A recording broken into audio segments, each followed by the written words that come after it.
Bonjour à tous et bienvenue sur boursicoté.com pour cette nouvelle analyse technique Forex, matières premières et crypto-monnaies avec une paire de devises euro-dollar qui continue ici à évoluer d'un point de vue très court terme sur une zone proche ici des 1.0950 et d'un point de vue un peu plus moyen terme, toujours sur cette dynamique haussière. On voit ici ce support oblique qui tient toujours son statut. On n'a pas de cassure donc de cette zone, donc il faudrait rapidement dépasser la zone des 1.10 pour justement sécuriser la poursuite de ce mouvement. Une rupture de cette zone de support donnerait comme objectif un retour possible sur la zone ici des 1.0850 puis éventuellement 1.0750. La paire de devises livre sterling contre dollar américain flirte toujours ici avec son ancienne zone de support. On ne peut pas vraiment parler de cassure.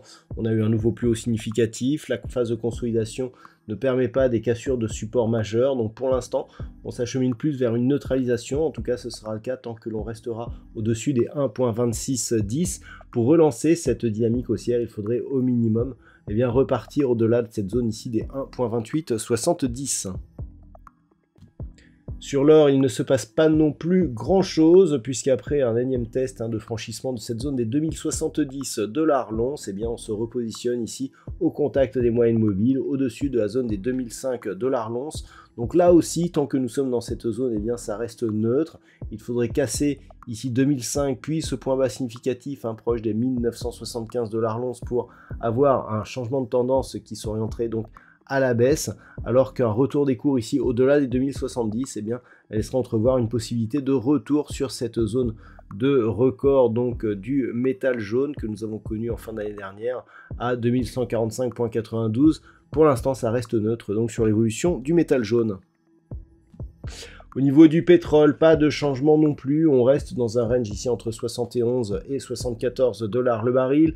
La dynamique de fond reste toujours orientée à la baisse.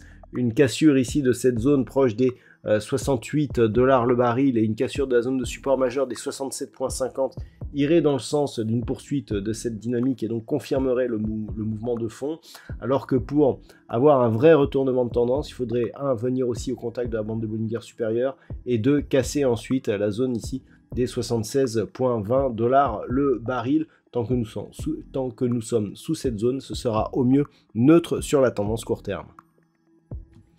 Et enfin, au niveau du Bitcoin, beaucoup de volume encore aujourd'hui. On peut le voir ici sur ces histogrammes, mais des cours qui restent ici au-delà de cette zone des 45 700 $ pour un Bitcoin.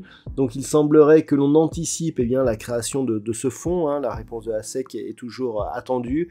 Par rapport à cela, on peut s'attendre éventuellement, pourquoi pas, à des fuites, mais globalement, le marché semble très optimiste, et on le voit ici au niveau des volumes, sur justement la possible hausse de cette crypto-monnaie.